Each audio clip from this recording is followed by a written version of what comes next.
որովհետև ազգային ժողովի նախագահի իր համար հանգիստ դուրս եկավ ազգային ժողովից քայլում էր, եկավ մի քաղաքական գործիչ, հեղափոխը միացրած, լայվը միացրած եւ սկսել իրան ասել արա եւ այլն, պարզ չի։ Այսինքն, բանա, այդ քաղաքացին sense իր համար կանգնած էր այդ քաղաքական գործիչը, ազգային ժողովի նախագահը եկավ սկսեց իրար հացածել։ Մարդիկը չի հացածել,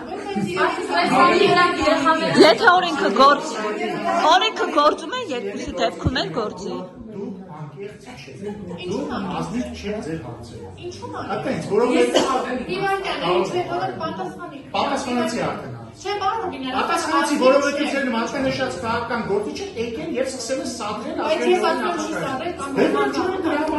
Նաև պարոն Ռուբինյան, ես քան որ Ալեն Սիմոնյանը հայտարարեց, որ գնահատականներ իր այդ միջադեպին տալու է իր կուսակցությունը,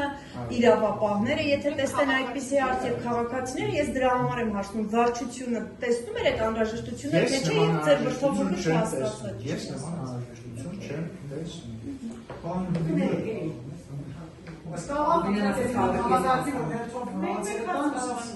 Ես կհամակարգեմ։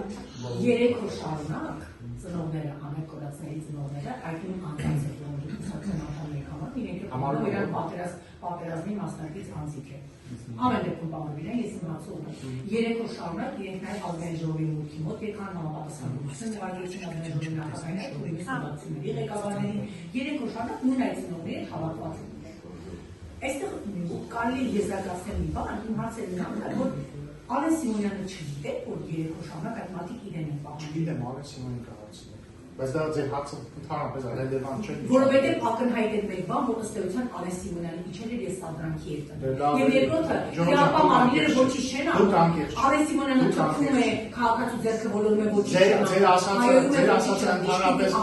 Ձեր ասածը ընդհանրապես ռելևանտ չէ նկարագրվող միջադեպ։ Ընդհանրապես։ Պարոն Ռուբինյան, եթե կարելի դեմից հենց ֆիքսենք, որ պահպանքը դատապարտելի է, չպետք է ազգային ժողովը։ Ինչի է դատապարտելի։ Չպետք է։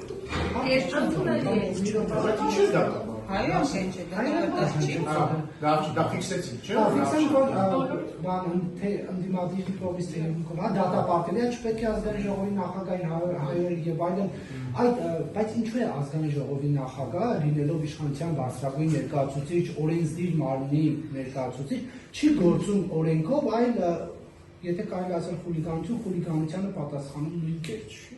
Շոու ջան, կհարցնեք, դա Ալեն Սիմոնյանին դա հարցրել եք արդեն, եկել դուք ինձ հարցնում եք, ես տեսնում եմ, չգիտեմ, վարչությունում քննարկման։ Չպետք է իշխանության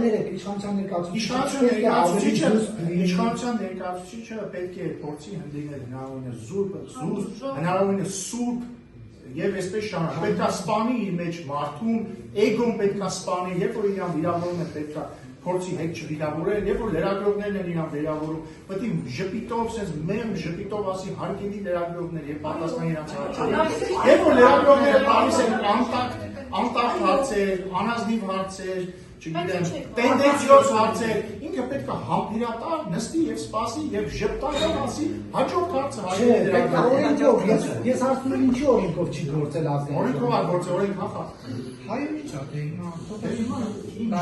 Օրենք հախա։ Եթե դա օրենք հախա, օրենք ստեղ բոլորը պետք է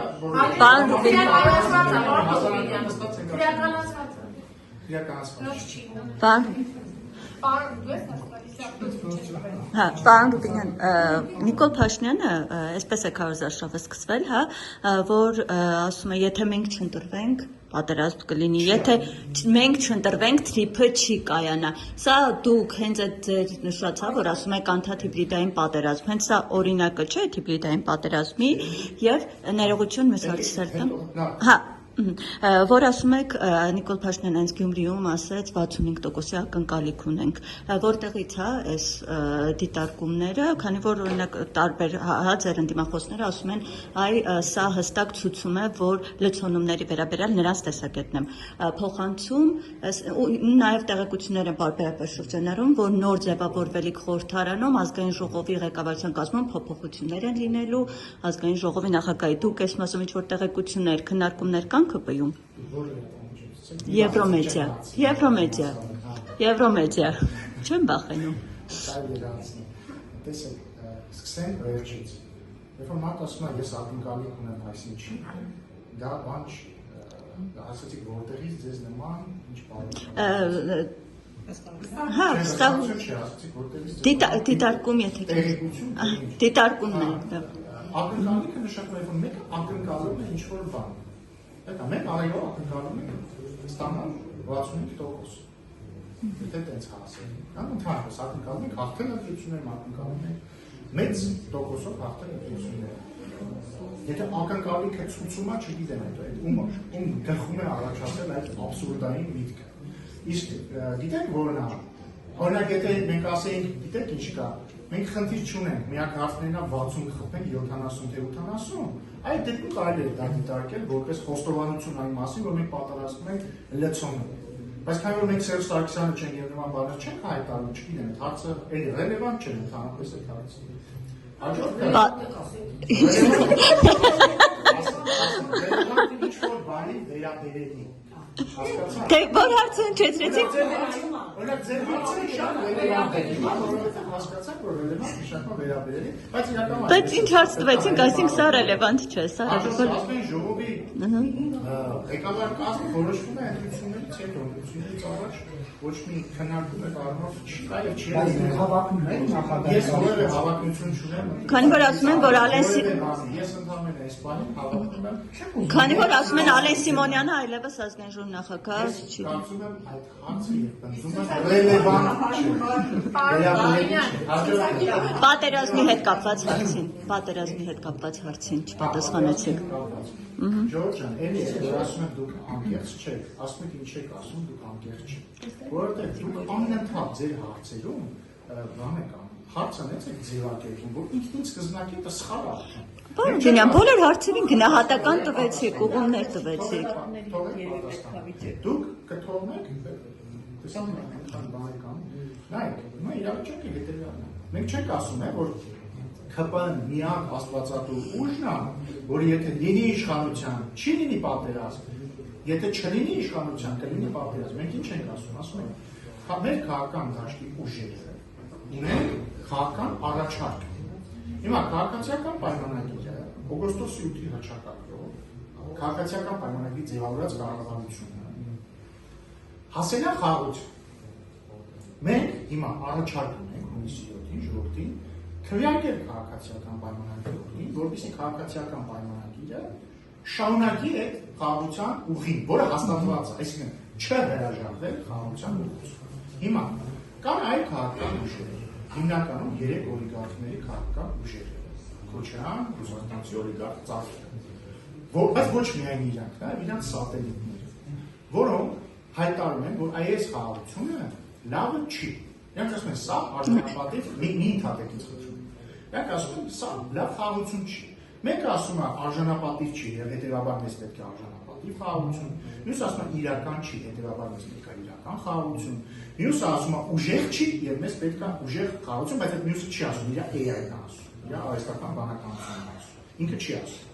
Ընդհանրապես չգիտեմ, գոյություն ունի, թե չունի, ես կասկածներ ունեմ, որ ինքը գոյություն չունի։ Ինչ? Եվ ներդրումներ անում չի տեսնում գոյություն ունի թե չունի։ Եվ ներդրումներ անում տեսնում են գոյություն ունի։ Հիմա չեմ տեսնում, որ գոյություն ունի, որովհետև չեմ տեսնում։ Բայց ներողություն։ Հիմա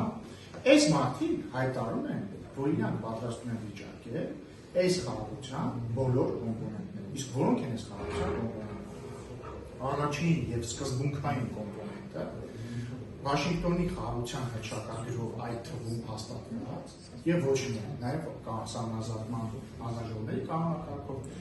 Ադրբեջանի եւ Հայաստանի միմյանց տարածքային ամբողջականության ճանաչումն է Ալմատայի հռչակագրի հիման վրա։ Իրանք ինչ են ասում։ Օրինակ, Դաշնակցության ներկայացուցիչները ասում են, որ խորհրդային միության ժամանակվա սահմանները Հայաստանի եւ Ադրբեջանի միջեւ անարդար սահմաններ են։ Երբ որ դու ասում ես մի բան անարդար է, դու վիճակում ես։ Կամ իրանք ասում են, որ սահմանազատման կանոնակարգի 5 Ալմատայի հռչակագիրը չի կարող լինել։ Պետք է լինեն նոր սկզբունքներ, օրինակ դեմոգրաֆիական սկզբունքով պետք է լինի սահմանազատումը։ Այսպես չանակ, այսինքն իրանք կամ ինչ են ասում են Քոչարյան ինչ ասում։ Ասում են 20743 կիլոմետր քառակուսու մեջ պարկը փակվելը սխալ է, չպիտի Հայաստան դրա մեջ պետք պարփակվի։ Կամ ինչ են ասում իր կուսակիցները, ասում են Արարատը մերն է, Դավիթանքը մերն է, Իսիչը մերն է, ինչը մերն է։ Հիմա ասում են մերն է, հասկանում եք, այդ արտահայտությունը արվում է։ Հիմա սա մեկ կոմպոնենտ, հաջորդ կոմպոնենտ, TRIP-ը հայ-ամերիկյան բիզնես նախագիծ։ Իրանք ինչ են, բայց քանի որ ինքը հայ-ամերիկյան է կառավարությունների միջոցով քննարկվում, այս բիզնես նախագիծը քաղաքական պայմանավորվածության արդյունք է, որովհետև Հայաստանի վարչապետն ու ԱՄՆ նախագահն են, չէ՞, պայմանավորվել TRIP-ի շուրջ։ Հիմա իրանք ասում են, այս TRIP-ում պետք է նոր կոմպոնենտներ մտցնել, նոր կողմեր մտցնել։ Ու առաջարկում են մտցնել այն կողմերին, որոնք ԱՄՆ-ի հետ նույնիսկ Երական Մինսկի խմբի համանախագահության շրջանակում չէին համատեղվում, իրար չէին ուզում հանդիպել, հիմա չեն ուզում հանդիպել, հասկանում եք, մերական։ Այսինքն դա նշանակում է, եկեք ջրենք այս TRIP-ը։ Հաջորդը սահմանազատմանը արդեն անդրադարձավ, երբ որ մենք ասում ենք Ղարաբաղյան շարժումը չպետք է շարունակենք, իրանք ասում են ոչ, Ղարաբաղյան շարժումը պետք է շարունակենք։ Հիմա եթե կապցնում ենք իրար այս բոլոր կոմպոնենտները, որ իրանք խաղաղության բոլոր կոմպոնենտները ասում են, հա ներողություն, խաղաղության պայմանագիրը, ասում են խաղաղության պայմանագիրին պետք է ներառել նոր երաշխավորներ։ Այստեղ երկու խնդիր կա։ Ա. Խաղաղության պայմանագիրը արդեն նախաստորագրված է, նրա մեջ նշում չկա երաշխավորների մասին։ Երբ որ ասում են պետք է նոր երաշխավորներ, նշանակում ասում են պետք է վերաբանացնել։ Պարոն Ռուբինյան, բայց նրանք բոլորը փոփոխությունների առաջարկ են, չէ՞, չեն ասում մեր։ Այո, սրանք բոլորը փոփոխությունների առաջարկ են, սրանք բոլորը վերանայման առաջարկ են։ Բայց ոչ Հետևաբար, եթե այս քաղաքական ուժերը գան իշխանության եւ անեն այնինչ իրանք խոստանում են անել, իսկ իրանք ինչ են խոստանում անել, վերանայել այն խաղաղությունը, որ այսօր կա,